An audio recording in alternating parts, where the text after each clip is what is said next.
Olá, olá pessoal, muito boa tarde a todos vocês.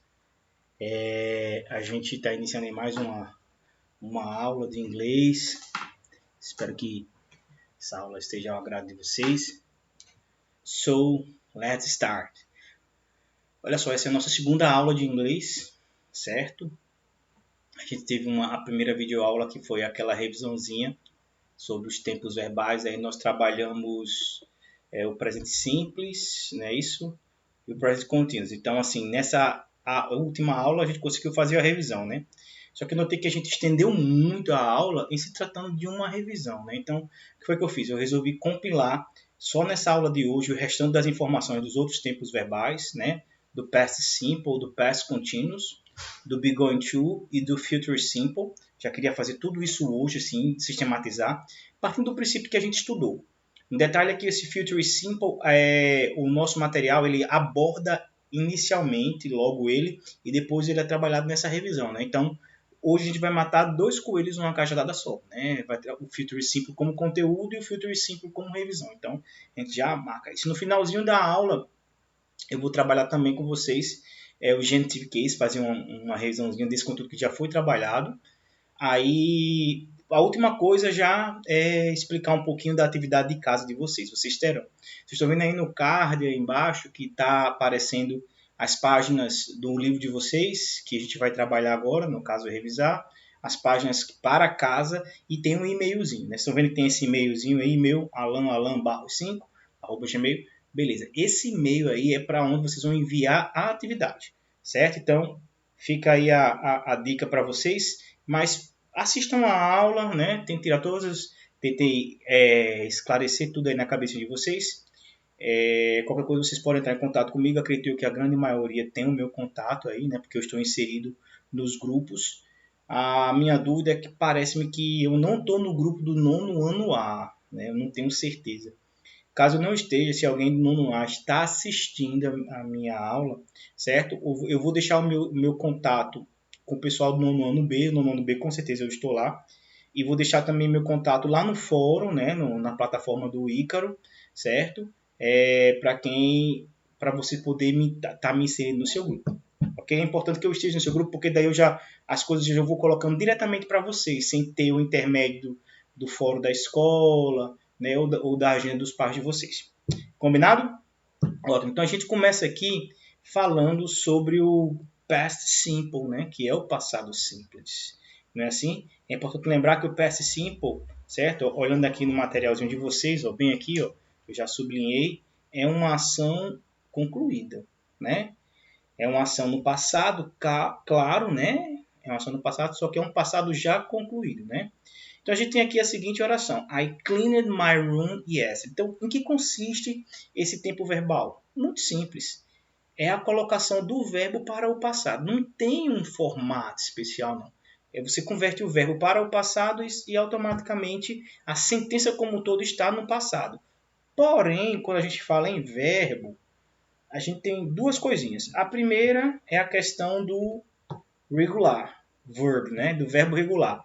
Todo verbo regular no passado ele recebe o ed. Não vou entrar no mérito dessa explicação, porque isso é algo que você já está no nono ano, você já deve saber disso, né? Então, muito simples. Se o verbo for regular, é só colocar o ed. Olha o exemplo aqui, ó. Clean é um verbo regular. No passado só foi necessário colocar só o ed, certo? Então, como aqui é um verbo no passado, I cleaned, que é o verbo limpar, né? Cleaned, limpou no caso, né? I cleaned, eu limpei meu quarto ontem.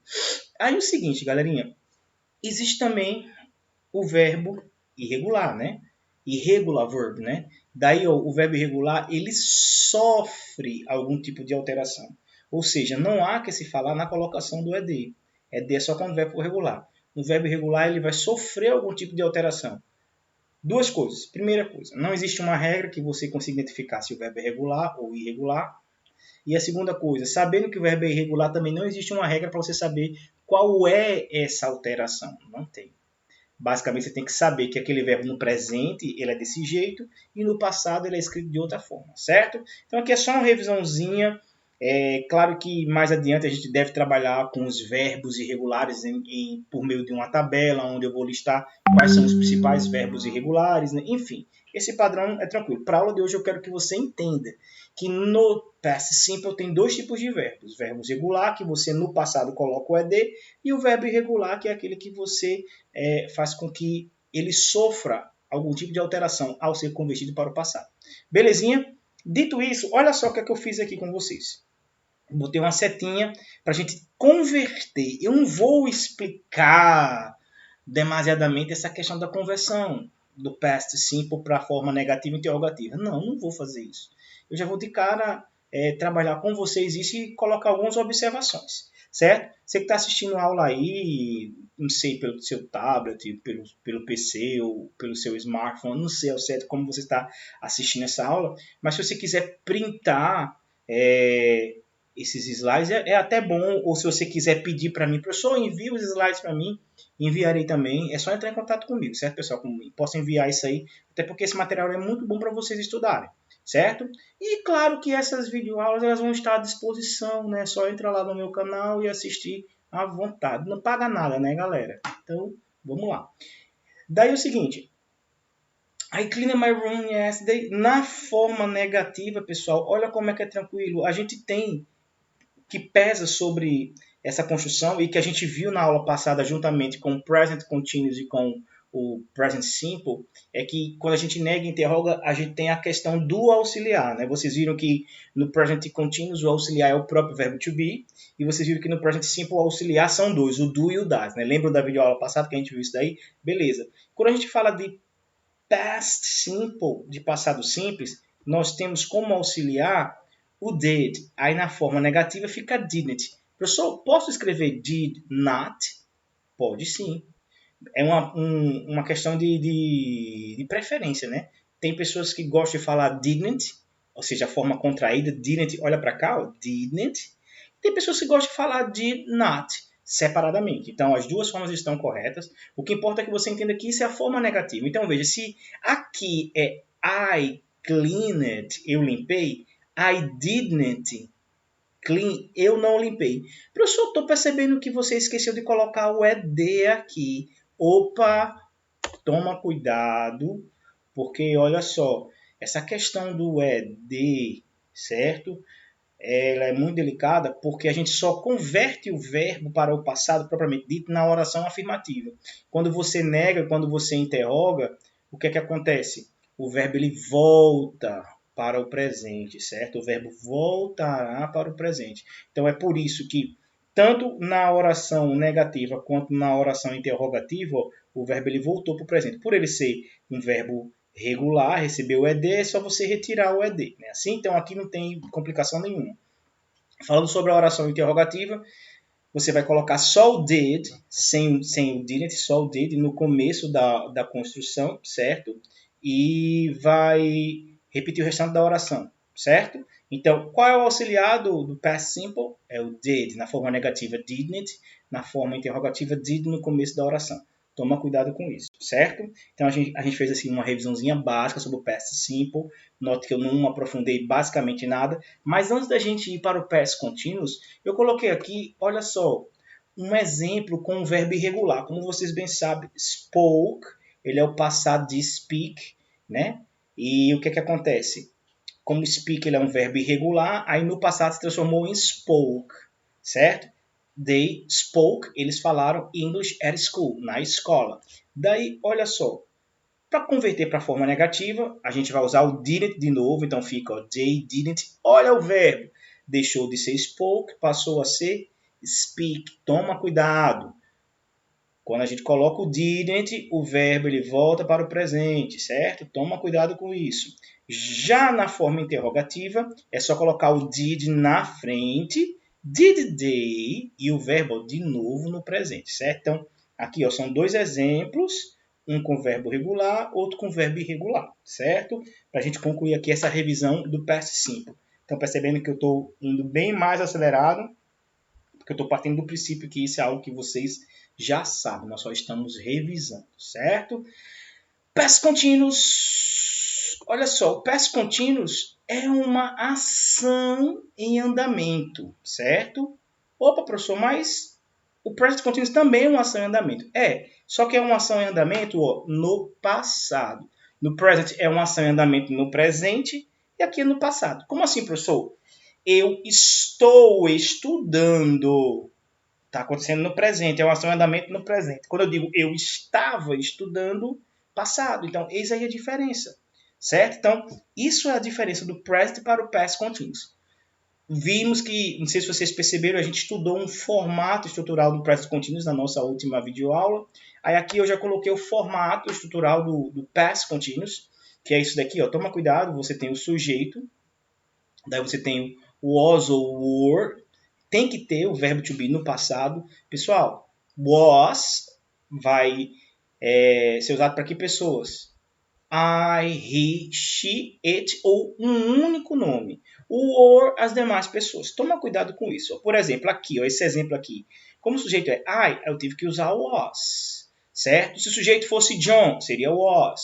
Se o sujeito fosse ela, seria was também. Então toma cuidado com esse was. Já o or é para, por exemplo, we, you, they ou mais de um substantivo, mais de um nome, mais de uma coisa, certo? Estando no plural, aí você vai usar o or.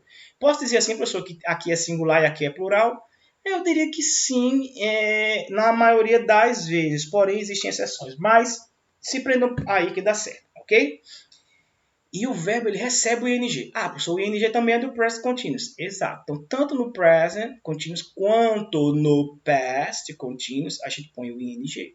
Beleza? E tudo que está após o verbo é considerado um complemento. O que foi que eu fiz aqui? Simples. Eu coloquei um exemplo.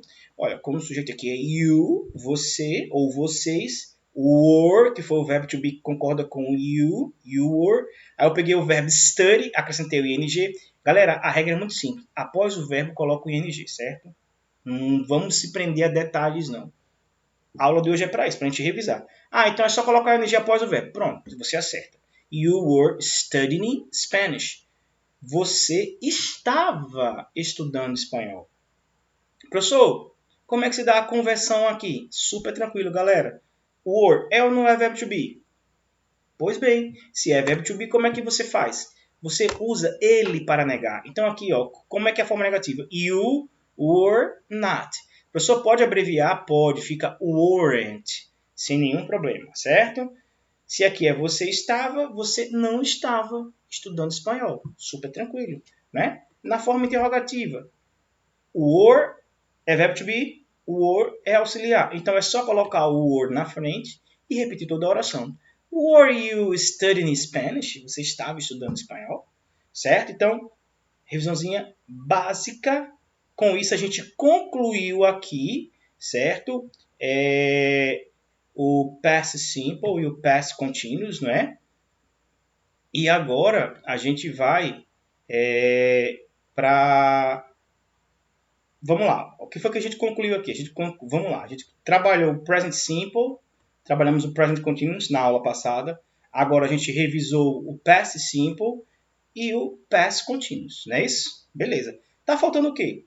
Tá faltando o be going to, que também é uma construção no futuro, vale lembrar que é futuro, e o future simple. A gente pode chamar esse be going to como immediate future também, né? Algumas gramáticas consideram isso aqui como immediate future ou future with going to, né? Também esse material, né, da Richmond coloca be going to, mas ninguém vai brigar por isso. Pode ser be going to, pode ser immediate future e pode ser também future with going to.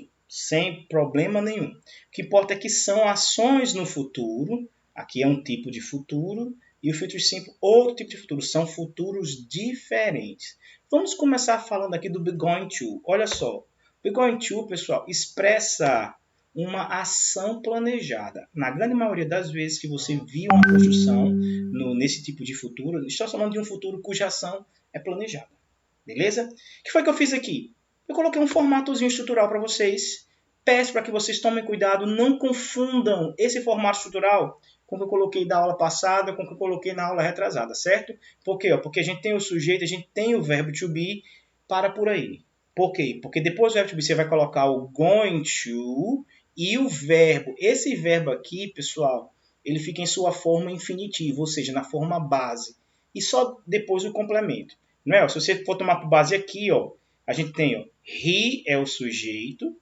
Claro, se o sujeito é he, o verbo to be vai ser is. Aí eu vou colocar o going to. E o verbo aqui é o travel. Certo? Então, o que é que acontece? Esse verbo travel, certo? Ele é a ação propriamente dita. Porque quando você coloca o verbo to be, o going to, a tradução literal é está indo. Só que a gente pode adaptar aqui como sendo vai. Ou seja, ele vai viajar a próxima semana. Certo? Vamos aqui para um outro exemplo. Eles. Então, como o sujeito é they, o verbo to be vai ser are.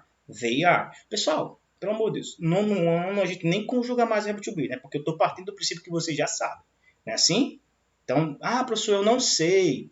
É só puxar da memória aquelas conjugações que vocês viram no quinto ano, no sexto ano, no sétimo ano, até o ano passado, inclusive, certo? Então, eu não estou conjugando porque eu estou partindo do princípio que você sabe que se o sujeito é he, o verbo to be vai ser is, que se o sujeito for they, o verbo to be vai ser are, certo? Então, isso está bem massificado na cabecinha de vocês, então não há que se falar em revisar isso daí, certo? Então, se o sujeito é they are, né? Aí vem o quê? O going to, até aqui traduzindo, eles estão indo. Se eles estão indo, eles vão. Eles vão o quê? Olha o verbo principal. Study. Eles vão estudar.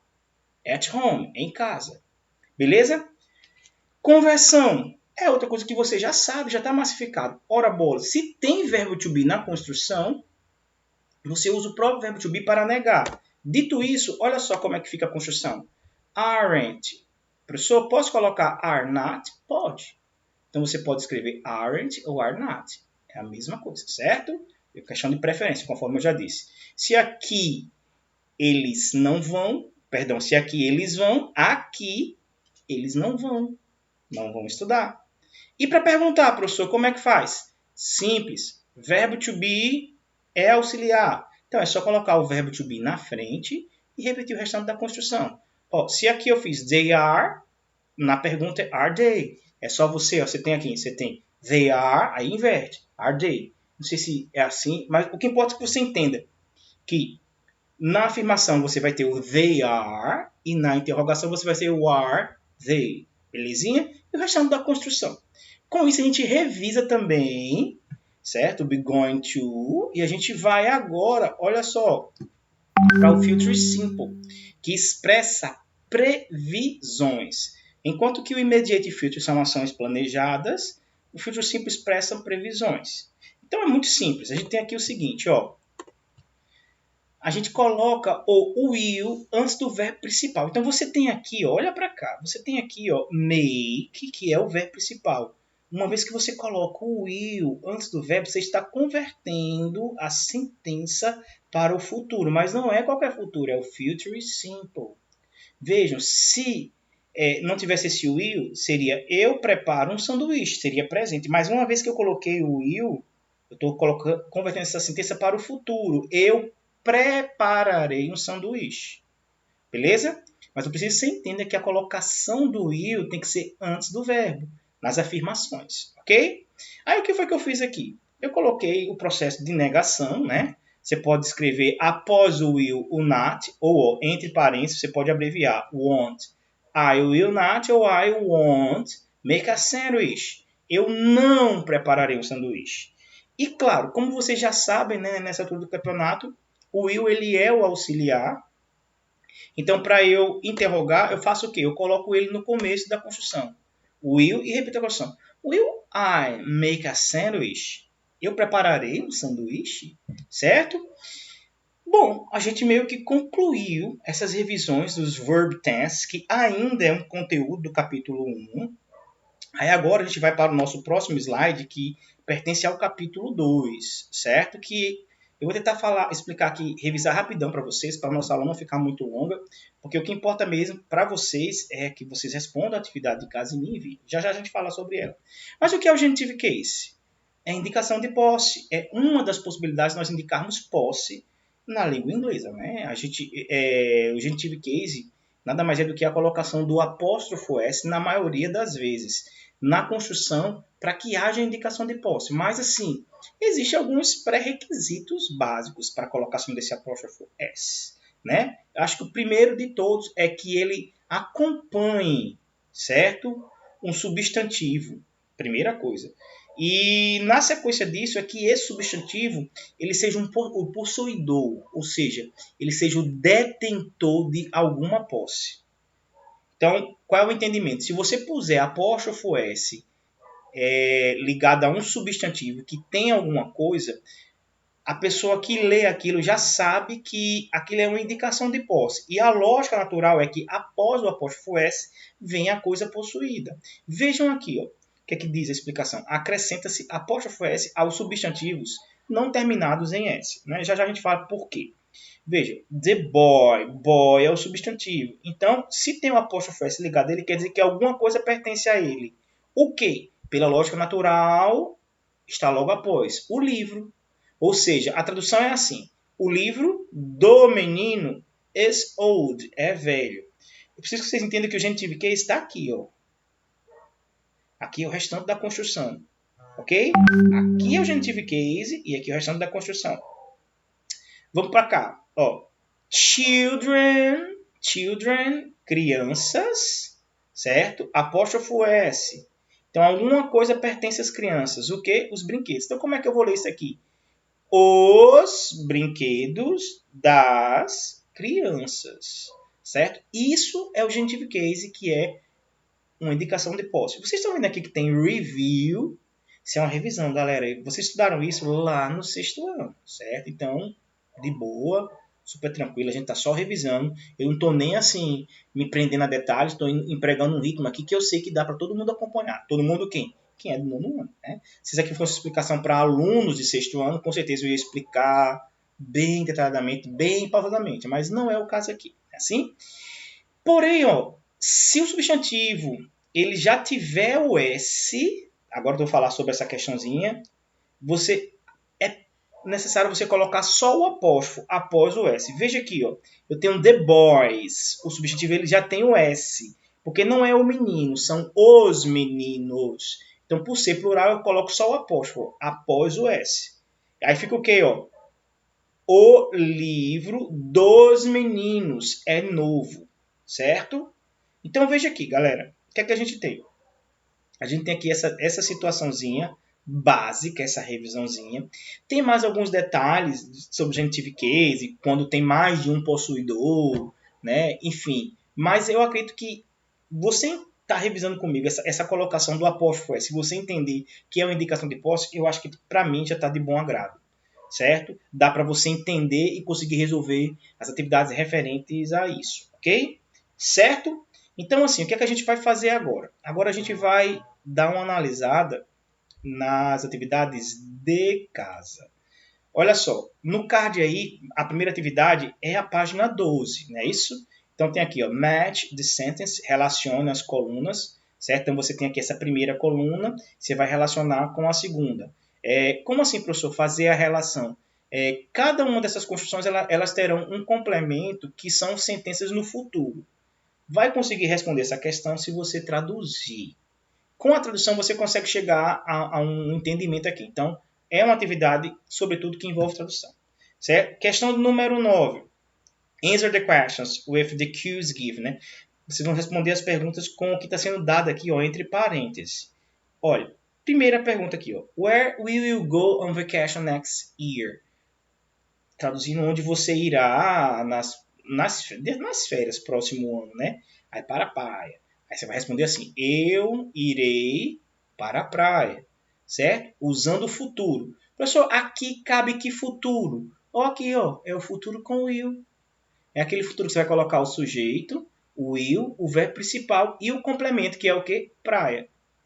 Ah, professor, então basicamente eu vou fazer isso na letra B, C, D. Exatamente. Certo? Vamos ver aqui essa questão 10. A questão 10 pede para que vocês analisem as imagens e conversem com o coleguinha. Bom, aqui é o tipo de questão que a gente vai ter que fazer em sala, certo? O listen também é importante fazer em sala, então a gente deixa quieto. Aí aqui é o conteúdo que eu acabei explicando já para vocês, né? Notem que o conteúdo é o mesmo, o slide, né, que está lá, foi retirado daqui, então super tranquilo, né? Aí vamos ver aqui o que, é que a gente tem. A página 13, a única coisa que vocês vão ter que fazer da página 13 aqui, deixa eu ver. O listen não precisa. Então, essa é a questão 12 mesmo. Answer the question about yourself. Responder as perguntas sobre você. What are you doing now? O que você está fazendo agora? What were you doing an hour ago? O que você está fazendo uma hora atrás? Ah, professor, aqui envolve os tempos verbais que nós acabamos de revisar. Exato. Então, aqui, sobretudo, é uma atividade onde você vai analisar o tempo verbal da pergunta para poder responder. Certo? Mas as respostas são sobre você mesmo. Ok? Belezinha? Aí a gente vai agora, ó, no card aí, depois da página 13, para a gente ir lá para a página 89. Deixa eu só sair aqui e ir direto para lá, se eu consigo. Até lá ficar um pouquinho em branco, mas é só porque eu estou selecionando as páginas ainda, certo? Deixa eu ver se dá certo aqui. Pronto, eu acho que chegamos. Bom, a primeira página é essa, ó, a página 89, vamos ver se ela abre. Pronto, abriu. O workbook, né? Tem essa seção no nosso material e a gente já vai dar início. Então, eu selecionei que atividades? A unidade 1, página 89 e 90. Tentar explicar aqui rapidão, certo? O mais rápido que eu puder. Tem uma tabelinha aqui com os horários, né, com uns afazeres de domingo a sábado aqui, né? O que é que tem que ser feito? E aqui vocês vão completar de acordo com essa agendinha aqui, certo? Não tem o que fazer, envolve tradução. É só analisar e pôr aqui. Professor, qual vai ser o tempo aqui? Envolve o futuro, certo? É com o will aqui, ok? Então todas vão ter que ter o will. Ah, professor, mas por quê? Porque são ações que vão acontecer no futuro, né? Porque são ações planejadas, né? Lembra que eu disse que o filtre simple filtre simple são ações planejadas? Então, esse aqui é uma atividade sobre isso. Já a questão 2 aqui pede para que você reescreva as sentenças do exercício 1, só que na forma negativa. Opa! Pessoal, want ou will not.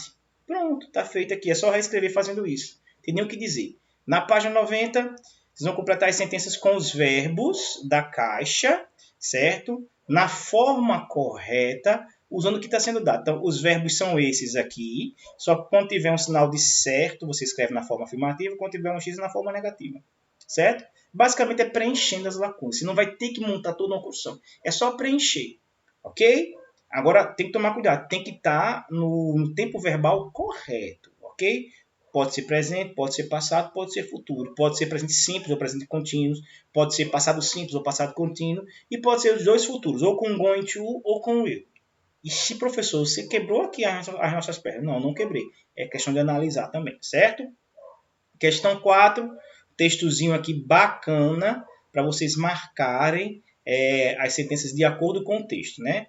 Aí, da unidade 2, aqui, envolvendo pronomes, não precisam responder essas questões que envolvem pronomes, ok? Agora, essas aqui, ó, a página 92, aqui vocês vão criar a pergunta com whose, certo? Que nem está no modelo, e vocês vão responder utilizando o genitive case, o conteúdo que eu acabei de explicar, certo? Só dando um exemplo.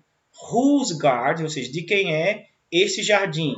This is, este é o que? É o jardim da senhora Brown, certo? Então, note, o jardim não é dela, de Miss Brown, né?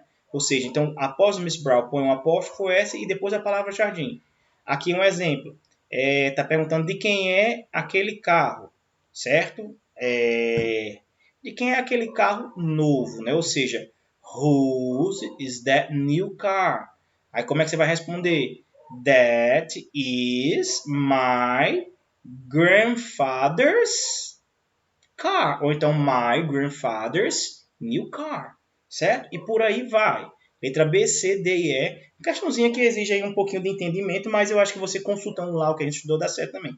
E aqui do mesmo jeito, ó, você vai criar a pergunta com whose, certo? Só que aqui vocês vão responder utilizando uma questão de pronomes ou genitive case, né? Então, eu acho que aqui tá tranquilo para vocês fazerem, né? Expliquei de maneira muito concisa a atividade, mas eu acredito que dê para vocês fazerem. Porém, caso você tenha dúvida em resolver essa atividade, você pode me consultar pelo meu WhatsApp, certo? Então, como é que eu quero que você proceda em relação a isso?